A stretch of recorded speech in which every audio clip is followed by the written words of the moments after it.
Hola, ¿qué tal? ¿Cómo te va? No sé si viste la película El Ciudadano Ilustre, pero es una película que tiene muchas enseñanzas, diría yo, que tiene mucha reflexión, si bien es una película de humor, pero qué mejor manera de retratar con humor algo que es la completa realidad, ¿no? Así que bueno, vamos a ver y vamos a escuchar algunas escenas, a ver qué nos parece. Bueno, esta primera escena me parece muy importante porque si bien refleja lo primero, digamos que es una de las cosas que más me llamó la atención. Si bien la escena transcurre como en un salón, parece una escuela donde se ven los hula hula atrás, la escarapela, este, algo que no sería obviamente como para un premio Nobel. Y donde podemos ver reflejadas algunas cuestiones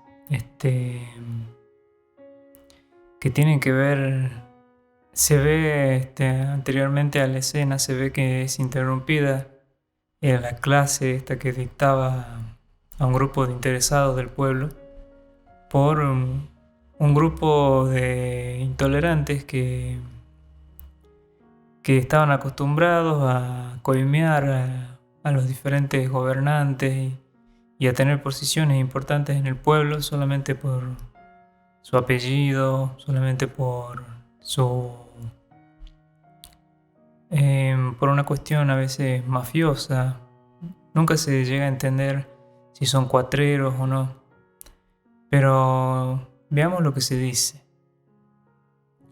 Él en esta escena dice: vamos a suponer que es verdad lo que dicen, que es cierto, que yo soy ese monstruo que ellos describen. Los personajes anteriores describían a personajes del pueblo que aparecían en los libros y que estarían íntimamente relacionados con la realidad y que obviamente tenían conductas totalmente deleznables, como él dice. Luego él continúa y sigue diciendo: eso me invalidaría como artista. Yo escribo literatura, escribo novelas, ficciones, no escribo panfletos sobre comportamiento ético. Y muchas de las conductas deleznables de algunos de mis personajes lamentablemente forman parte del mundo en el que vivimos. Y que mis personajes hagan lo que hacen no quiere decir que yo apruebe o desapruebe esas acciones. ¿Aprueban los asesinatos los autores de novelas policiales? Pero ¿por qué no escribe sobre cosas lindas?, le dice un personaje que se encontraba en el salón. A lo cual él se ríe y contesta: me rindo. Su pregunta pone en entredicho toda una vida dedicada a la literatura. Que, ¿por qué las cosas tienen que ser lindas, en todo caso, para poder contar con nuestra aprobación? ¿Quién dijo que la literatura tenía que hablar sobre cosas bellas solamente, sobre flores, no sé, vidas felices? Me parece que lo que hace a veces interesante alguna novela son las cuestiones que tienen que ver con aquello que no queremos decir o que no queremos mencionar. Estoy hablando de aquellas cosas que nos darían vergüenza hablarlas en una mesa o decirlas de frente a alguna cámara. Y me parece que la novela o el drama, la ficción, nos permite decir esas cosas con naturalidad, y un poco quitar ese peso de cargo que tenemos acerca de esas actitudes. Y también creo de que son los preconceptos que tiene la gente acerca de una obra, cualquiera sea pintura, literatura, música, lo que termina haciendo que esas personas la elijan o no. Sin embargo, la contestación que dice la señora sobre las cosas lindas hace un poco alusión a aquellas novelas que serían un poco insípidas o tal vez un poco más de lo mismo, no sé. ¿Qué sería una novela linda? O una canción linda, o una pintura linda. Si vamos al caso de una pintura linda, tendríamos que pintar arcoíris, lagos, mares, y nunca hacer una obra como Velázquez, no sé, una obra como Goya, en las cuales nos reflejan cuestiones oscuras a veces que están intrínsecas en el ser humano y que a veces, si no fuera por la pintura, ni siquiera las mencionaríamos. Y obviamente eso es solo una parte, porque que sea una cuestión a veces grotesca, no quiere decir tampoco que sea algo bueno. A veces el arte llega de algunas formas que tienen que ver en cómo se capturó la escena o en cómo se describió aquel párrafo en la literatura o la manera en la que lo digo en un poema, en una canción o cómo hago el pasaje musical. Creo que lo principal que se puede sacar de esto es que la música o el arte en general no se puede clasificar como cosas lindas y cosas feas. Me parece que aquello que se le dice feo puede llegar a ser grandioso, como Quasimodo, y aquellas cosas que se le dicen lindas pueden llegar a ser insípidas y hasta intrascendentes, ¿no? En mi caso yo lo llevo a la cuestión de la música y en este prejuicio que hay es que, por ejemplo, la música tiene que ser para divertirse o el baile, y la música no dice que es para eso. Pero podemos ver como algunas de las músicas a veces más básicas remontan solamente a eso y se quedan con un solo puñado de emoción, me parece. Bueno, ahora vamos a ver otra escena que me pareció importante o que a mí me parece relevante. A veces los cortes son arbitrarios y son a elección del anfitrión de turno en este caso. Bueno, esta escena ya transcurre en una cuestión de premiación a pinturas que son por lo demás básicas y que claramente era un concurso totalmente arreglado y premiado por personas que no tienen ni la mínima noción de pintura o solamente están ahí para cumplir con los deseos del gobernante de turno. Y en ese contexto, el intendente intenta hacer una especie de discurso hablando de que los gobernantes tienen la obligación de defender a la cultura, como diciendo que es algo que necesita ayuda. Entonces ahí el personaje de la película le contesta: la mejor política cultural es no tener ninguna. Qué profundo que es esa frase, porque da una cuestión que tiene un doble sentido, ¿no? Porque habla de una cuestión en la que la cultura pasa a ser como un sistema mercantilista y que solamente se apoya culturalmente desde el Estado a aquellos proyectos que tienen que ver políticamente con el Estado. Si están fuera de esa identidad política, claramente no van a ser apoyados y no van a tener ninguna clase de subvención en este caso.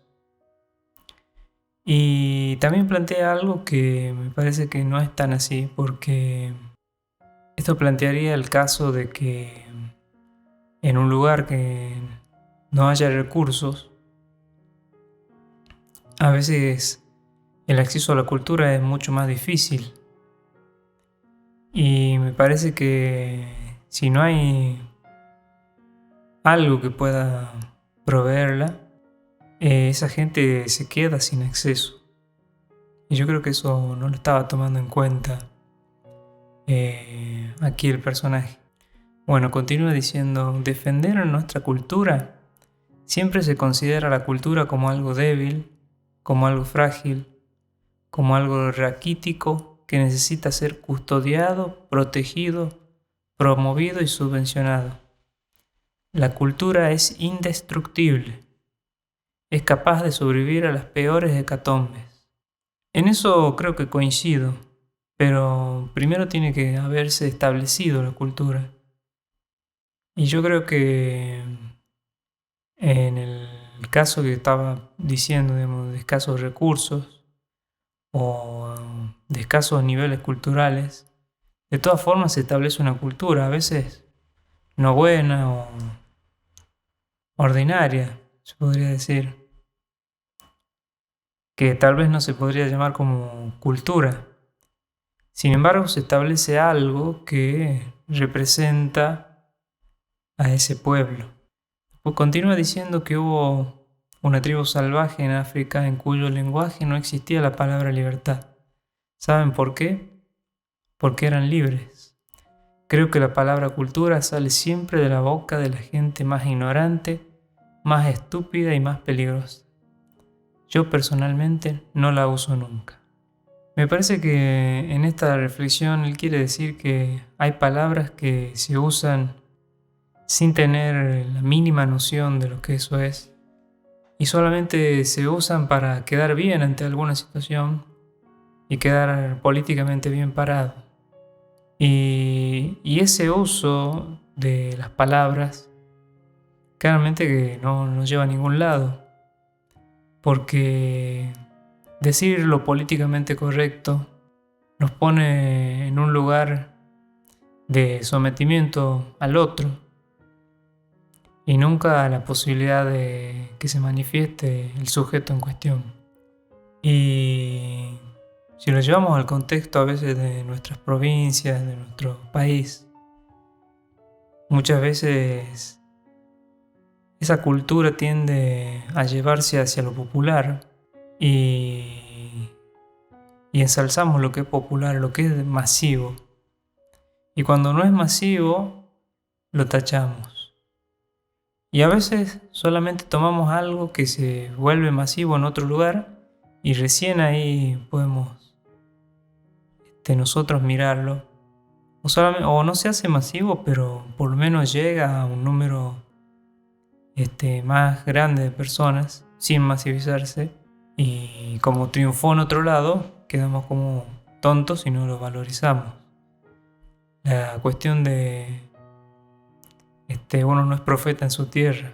Yo creo que muchas veces en esta cuestión de los gobiernos tenemos los gobiernos que nos merecemos, porque si miramos hacia alrededor nuestro y si pensamos, por ejemplo, en la cultura, y no me considero una persona ignorante o estúpida, pero veremos que muchas veces refleja al pueblo mismo.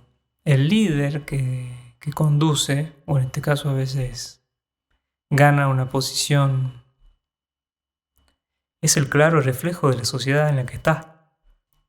Bueno, ahora vamos a ver otra escena, a ver qué se opina. Bueno, esta es la última escena a la que a mí me llama mucho la atención. Hay otras, pero por ahora solamente quiero hablar de estas. En esta escena comienza después de haber recibido un ataque por parte de aquellos que fueron denunciados en el concurso, que claramente por su accionar mafioso solamente habían tenido un lugar, y por ser unos personajes importantes en el pueblo por apellido y por cuestiones que claramente son mafiosas, habían sido premiados con el primer lugar. Entonces, al denunciarlos y exponerlos ante los demás, se enojan y lo atacan con huevazos y cosas que le arrojan, insultos. Entonces, a eso el personaje responde: ya me voy, pero quiero decir algo más. Confieso que no me cae tan mal tener detractores que me repudien con tanta vehemencia.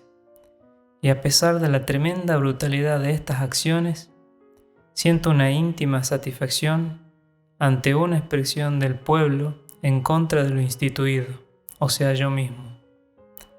Pero vayamos al punto. Como curtido observador de la comedia humana, siento como obligación tratar de hacer de este mundo un lugar menos horrible. Sé que es una batalla perdida, pero eso no significa que abandone la lucha. Ustedes sigan así, sigan igual, que aquí nunca cambie nada. Sigan siendo una sociedad hipócrita y estúpidamente orgullosa de su ignorancia y de su brutalidad. Lamento haberles causado tantos trastornos. Sigan con su apacible vida. Sigan haciendo de Salas este paraíso entrañable. Bueno, ahí pone claramente cómo una sociedad, un pueblo, termina siendo totalmente hipócrita. Y justo en una escena donde se ve una premiación de cuadros que describen las cosas lindas del lugar en relación a la otra escena, unos perritos, el papa, y salamines y vino cortados en una mesa. Claramente unas cuestiones que no tienen ninguna trascendencia y que solamente son puramente superficiales. Y lo que yo veo acá es cómo obviamente un personaje que no se quiso sostener en esas costumbres del pueblo, termina siendo totalmente repudiado. ¿Por qué? Porque por no querer parecerse al pueblo, por no querer ser uno más. Y yo a veces lo llevo a cuestiones de aquí de Argentina, no sé, ¿no? Fijémonos qué pasa con la gente a la que no le gusta el fútbol, a la gente que a veces no apoya una cuestión que tiene que ver masivamente, como por ejemplo la gente que también no apoya a veces cuestiones de la iglesia, o cuestiones simplemente que tienen que ver con costumbres que se han ido instaurando a veces solamente por el solo hecho de estar ahí. Yo a veces lo llevo a una cuestión muy propia de acá, no sé, por ejemplo, que no te guste el asado, o que no te guste el folclore, por ejemplo. Entonces vemos cosas así, vemos como festivales acá en nuestro país son plenamente apoyados por el gobierno, como por ejemplo Jesús María, Cosquín, no sé, acá en mi ciudad está la fiesta oficial de la empanada. Entonces, esas son las cosas que nos representan y que al mismo tiempo son cosas que a veces me gustaría decir, no son algo profundo de nuestro país. Podríamos estar orgullosos de cosas a veces más trascendentes, no sé, logros que tengan que ver con victorias importantes, no a veces una cuestión meramente gastronómica, que no deja de ser rica, por ejemplo, la empanada, el asado, pero a veces esa trascendencia estúpida me parece algo que lo ponemos por encima de muchas otras cosas, me parece. Y no digo que no sea importante, pero no, me parece que no es lo más importante. Entonces estamos más preocupados por ver que a la gente no le falte la empanada o el mundial. Y cuando vamos a las cosas que son de raíz, como por ejemplo que un chico se pueda alimentar realmente, de que pueda superarse, de que pueda decidir qué quiere en su vida, de que tenga una vida digna, de que sus logros sean valorados. Entonces, ese pueblo que a la vez se identifica en cada uno, es lo que termina repudiando a aquellos que quieren ver algo diferente o ser algo diferente, diferenciarse de eso. Y es por eso que creo que existe la frase que nadie es profeta en su tierra, porque a lo mejor en otros lugares pueden apreciar eso que es nuevo.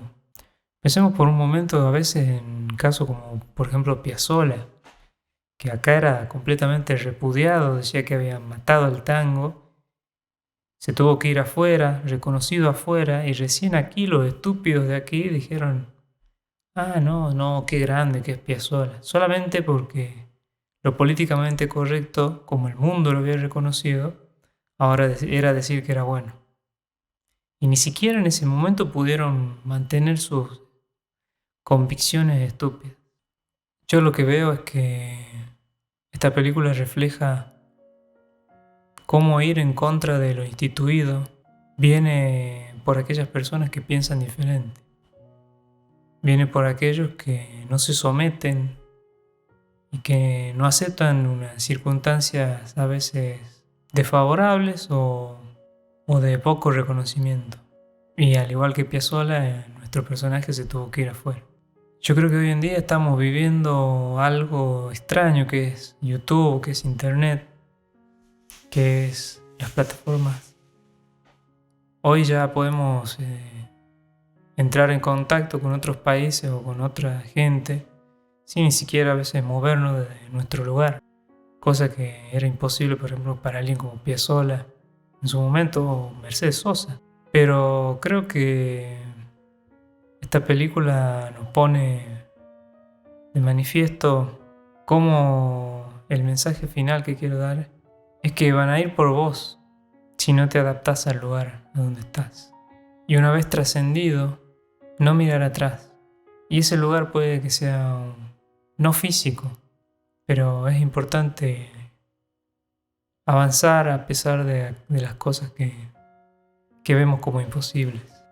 Realmente me parece una película muy profunda y últimamente me pone en entredichos con muchas cosas que tienen que ver con a veces las provincias, los estados y cómo todo es un gran pueblo, todo termina siendo un gran pueblo, como en el dicho, pueblo chico, infierno grande. Bueno, si no la viste esta película te recomiendo que la veas porque cada escena tiene algo en particular y me parece que en todas las escenas podemos descubrir cosas muy importantes. Así que bueno, te invito a verla. Y bueno, la verdad que excelentes actores, Oscar Martínez, Daddy Brieva, realmente una actuación memorable. Bueno, espero que estas reflexiones te hayan gustado y nos vemos en la próxima.